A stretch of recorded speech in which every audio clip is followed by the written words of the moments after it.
राधा स्वामी जी। दान का महत्व साखी। एक भिखारी सुबह सुबह भीख मांगने निकलता। चलते समय उसने अपनी झोली में जो के एक मुट्ठी भर दाने डाल दिए, इस आत्मविश्वास के कारण कि भिक्षाटन के लिए निकलते समय भिखारी अपनी झोली खाली नहीं रखते। थैली देकर दूसरों को भी लगता है कि इसे पहले से ही कुछ किसी ने दे रखा है। पूर्णिमा का दिन था। भिखारी सोच रहा था कि आज ईश्वर की कृपा से होगी तो मेरी यह झोली शाम से पहले ही भर जाएगी। अचानक सामने से राजपथ पर उसी देश के राजा की सवारी आती हुई दिखाई दी। भिखारी खुश हो गया। उसने सोचा कि राजा के दर्शन और उनसे मिलने वाले दान से आज तो उसकी सारी दरिद्रता दूर हो जाएगी और उसका जीवन संवर जाएगा। जैसे जैसे राजा की सवारी निकट आती गई, भिखारी की कल्पना और उत्तेजना भी बढ़ती गई। जैसे ही राजा का रथ भिखारी के निकट आया, राजा ने अपना रथ रुकवाया और उतरकर उसके निकट पहुँचे।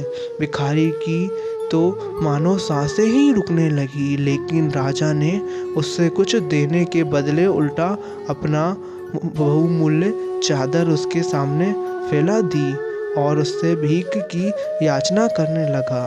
भिखारी को समझ नहीं आ रहा था कि वह क्या करे।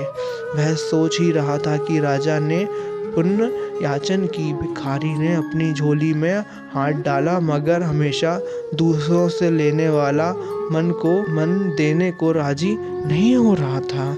जैसे तैसे करके उसने 2 दाने जो के निकाले और राजा की चादर में डाल दिए।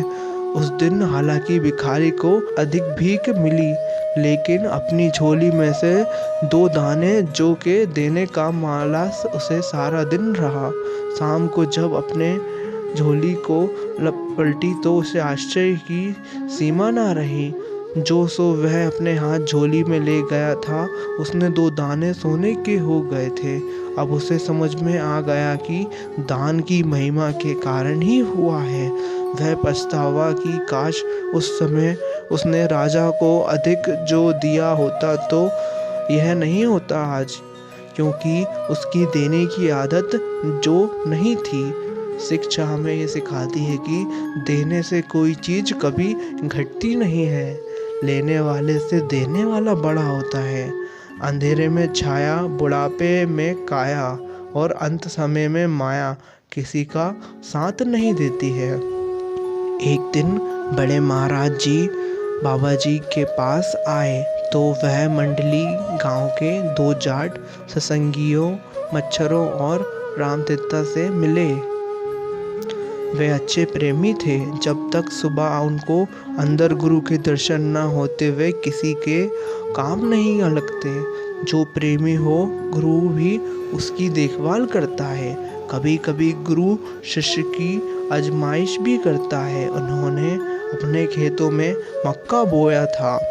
उस दिन खेतों को पानी देने की उनकी बारी थी। रामदत्ता ने कहा, मच्छर, आज महाराज जी बाबा जी के दर्शन नहीं हुए हैं। मच्छर ने जवाब दिया, मुझे भी नहीं हुए हैं, लेकिन आज पानी देना है खेतों को, मक्का सूख जाएगा नहीं तो। रामदत्ता बोला, सूख जाएगा तो गुरु का सूख जाएगा। और दोनों फिर भजन में बैठ गए। 1 घंटे बाद बाबा जी महाराज के दर्शन हुए।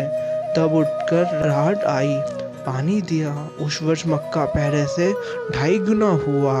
इसलिए साथ संगत जी, सतगुरु हमेशा शिष्य के अंग संग होते हैं और हर हाल में हमारी मदद करते हैं। आपकी चिंता और परेशानी गुरु की चिंता और परेशानी है। इन सब चिंताओं को गुरु के हवाले कर दीजिए और बेफिक्र गुरु के लिए प्रेम बढ़ाइए, जो आपका फर्ज है। राधा स्वामी जी।